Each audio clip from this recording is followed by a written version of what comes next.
मैं सामाजिक क्षेत्र से राजनीति में आया हूँ। आमतौर पर राजनीतिक क्षेत्र में राजनीतिक परिवार ही आते हैं जहाँ जिनकी सोच होती है कि राजनीति में आना, वो तैयारी कर रहे होते हैं। मैं तो सामाजिक क्षेत्र में काम कर रहा था तो मेरे को राजनीतिक क्षेत्र में उतारा गया।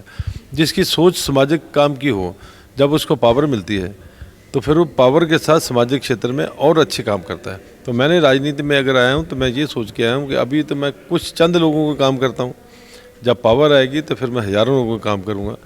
और उनकी दुआएं, मैं तो हम पुनर्जन्म में विश्वास रखते हैं, पूर्ण हम सनातनी हैं, हमें मालूम है कि हम पुनर्जन्म विश्वास रखते हैं कि दूसरा जन्म मिलेगा।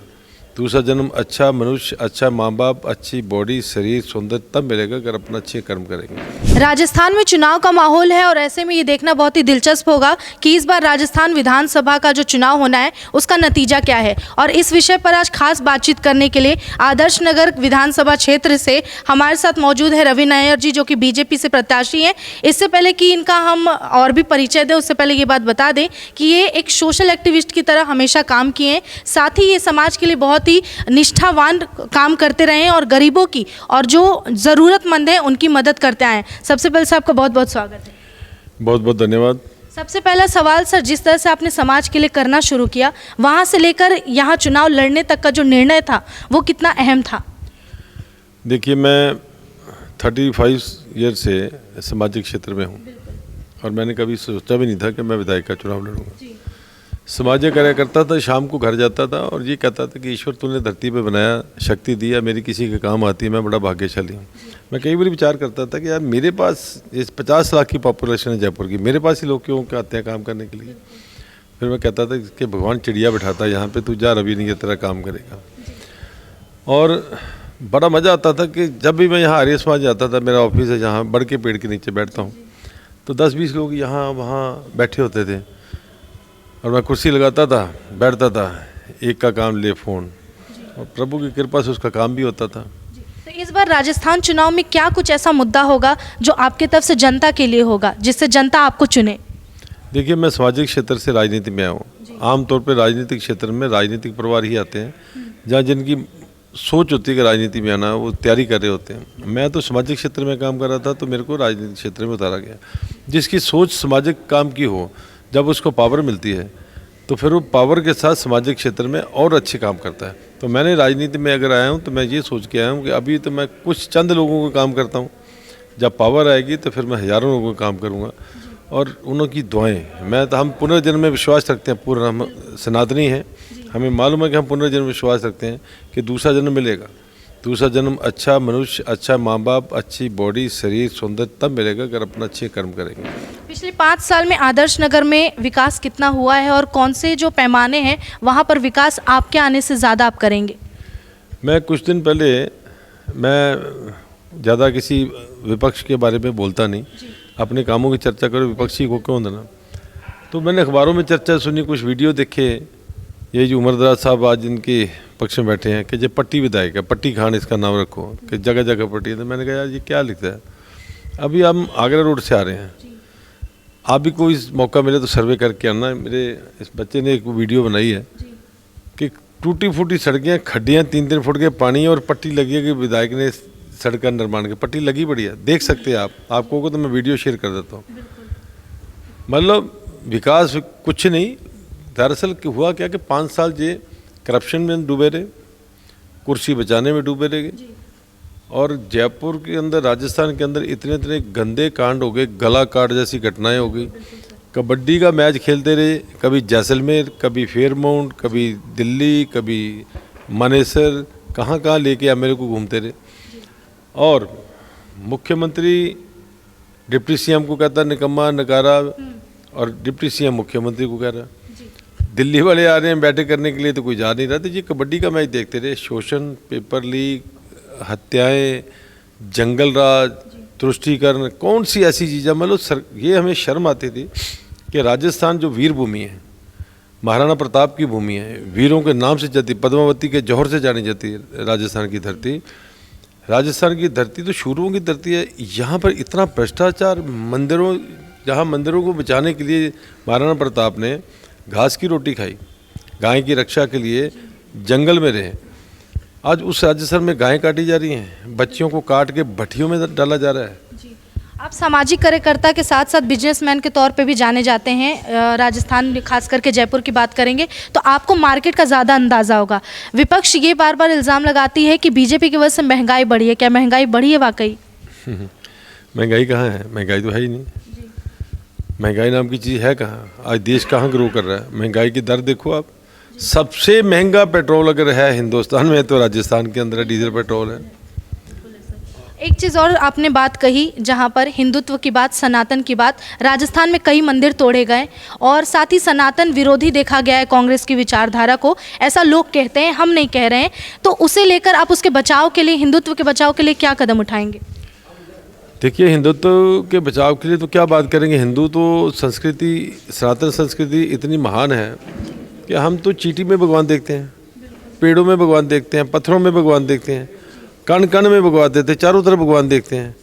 आप देखो ना, मंदिर में जाते हैं कि भगवान थोड़ी होता है, सामने मूर्ति है, हम उसी में साक्षात भगवान मानते हैं। और ये किसको कहते हैं? मैं कल परसों, हम गाय को कहते हैं 33 करोड़ देवी देवता का वास है। मैं कल परसों एक को देख रहा था वीडियो जिसमें दिग्विजय सिंह जी कह रहे हैं गाय का मांस खाना कौन सा पाप है? किसने कह दिया पाप है? गाय का मांस तो खाना चाहिए, अच्छा होता है। गाय को क्यों मादा कहते हो? ये इनकी संस्कृति है। और देखिए, एक चीज़ और पूछना चाहेंगे, गहलोत सरकार की 7 गारंटी का जो वादा कर रहे हैं, तो क्या लगता है कि इस बार जनता दोबारा से उन गारंटी से लाभान्वित हो जाएगी? देखिए, गारंटी वो देता है जिसकी खुद की गारंटी नहीं है। उनको ये पता नहीं है कि उनकी सरकार में 10-20 मंत्री आएंगे भी, एमएलए आएंगे भी कि नहीं आएंगे। वो उनके एक मंत्री ने कहा था कि ये फॉर्चून की सरकार है, पर मैं ये कहता हूँ कि फॉर्चून में 7 एमएलए आते हैं, तो थोड़ा उसको करेक्शन करता हूँ कि ये फोर्स की सरकार है। 16 एमएलए आएंगे इनके, आप देख लीजिए, नोट कर लीजिए। 16 से 17 नहीं होंगे, अगर 17 हो गए तो इनके 17वीं हो जाएंगे। राजस्थान में महिलाओं को लेकर बहुत ज़्यादा अपराध बढ़ता जा रहा है, तो खास करके आदर्श नगर में महिलाओं को सुरक्षित करने के लिए कोई पहल? इलाके का थानेदार अगर मजबूत आता ना तो गुंडे बदमाश वो इलाका छोड़ जाते हैं। और जब विधायक मजबूत होगा ना, इस इलाके में गुंडे बदमाश आना सही कह रहे हैं सर। आपसे आखिरी सवाल करना चाहेंगे सर कि आदर्श नगर में हमने भी कवर किया, लोगों से बातचीत की, बीजेपी का रुझान, खास करके आपका रुझान बहुत है, क्योंकि लोगों से जब बात की तो उन्होंने बताया कि वो एक समाज कार्यकर्ता से ज़्यादा एक ऐसे व्यक्ति हैं जो दूसरों के दुखों को अपना समझते हैं। तो आपको क्या लगता है कि आपको जनता इतना प्यार देती है, इतना सब कुछ देती है, सम्मान, वो किस बेसिस पे? देखिए, मैं एक साधारण परिवार का व्यक्ति हूँ। मैं जब जयपुर आया था पंजाब छोड़ के, तो मेरा नया जन्म हुआ था। मेरे वहाँ टेररिस्ट का अटैक हुआ, 3 गोलियां खाई, सब पैसा धंधा वहाँ रह गया। मैंने जयपुर आके सोचा कि मेरा जब नया जन्म है, तो मैंने सोचा पहला जन्म तो मैंने बड़ा मस्ती का काटा, कबड्डी खेलता था, आड़त का काम था, खूब पैसा था। देखा सारा पैसा वहाँ रह गया, यहाँ कुछ नहीं है। तो मैंने छोटा सा काम शुरू किया, सेवा का। मैं क्या करता था कि कभी भी कच्ची बस्ती के स्कूलों में जाता था, एक ऑटो वाले को लेके जाता था। उस टाइम ऑटो चलते थे, आगे पीछे सीटें होती थी, तो वहाँ बच्चियों को मैं बैठाता था। क्या, मेरे छोटा सा रेस्टोरेंट होता था 5 टेबल का, तो मैं ऑटो वाले को कहता था कि मैं तो चल रहा हूँ स्कूटर पे, इन बच्चियों को लेके आ, मैं इनके लिए छोले भटूरे बनाता हूँ। हर हफ्ते मैं उन बच्चियों को बुलाता था, वो 7, 8, 10 बच्चियाँ आती थी, कभी उनको छोले भटूरे, कभी चौन। मैं सोचता था यार ये बच्चे कभी आते नहीं हैं, ये तरसते हैं। दशहरे वाले दिन वो लोग दशहरा देख के जाते थे, तो मेरे रेस्टोरेंट को देखते थे, तो मम्मी पापा के साथ जाते थे, तो आ नहीं पाते थे, तो मैं उनको लेके आता था। जिस बिल्कुल सच्चाई है। और मेरा बिल्कुल छोटा सा रेस्टोरेंट था। ऑटो वाले को कहता था इनको मैं खिला रहा था, दूसरे लेके आ। जब वो दूसरे लेके आता था तो वो बाहर सामने वाली दुकान पे बिठाता था, तो सामने की दुकान वाला कहता था यहाँ मत बिठा, इनको ले हटा दे इनको। जिस व्यक्ति का किराए का मकान हो, किराए की दुकान हो, और स्कूटर के टायर मैं पुराने डलवाता था, कबाड़ी से लेके नए नहीं डलवा पाता था, ये सच्चाई है। उसको भगवान ने इतना दिया कि मैंने पीछे मुड़ के नहीं देखा। वो छोटा सा रेस्टोरेंट किराए का था, मैंने वो ख़रीदा, एक के बाद दूसरी दुकान, दूसरी के बाद तीसरी, 16 दुकानें परचेज़ की, ऊपर बनाया, होटल बनाया, फिर दिल्ली रोड। बांटता गया, भगवान देता गया, बांटता गया, भगवान देता गया। और मैंने ये, मेरे को 100% ये सच्चाई है, एक दाना सरसों का बोते तो मुट्ठी भर के मिलता है। वो मैं काम करता रहा, तो उसमें मेरे को लगता था कि भगवान मेरे को यश कीर्ति भी दे रहा है और मेरा काम भी बढ़ा रहा है, मेरी रोटी भी चल रही है, जयपुर में नाम दिया। अब ये देखो, मैंने कमाया और बांटा, कमाया और बांटा। आज लोग उसको रिटर्न कर रहे हैं मेरे को। आज मेरे चुनाव में जयपुर का सबसे फैंटास्टिक मज़ेदार चुनाव, आप देखो मेरा कार्यालय क्या पब्लिक होती है, बाहर देखो गाड़ियाँ, 50-50 लाख की गाड़ियाँ मेरे आगे पीछे चलती हैं, 50-50 गाड़ियों का काफिला चलता है, जिसमें एक मेरी गाड़ी नहीं है।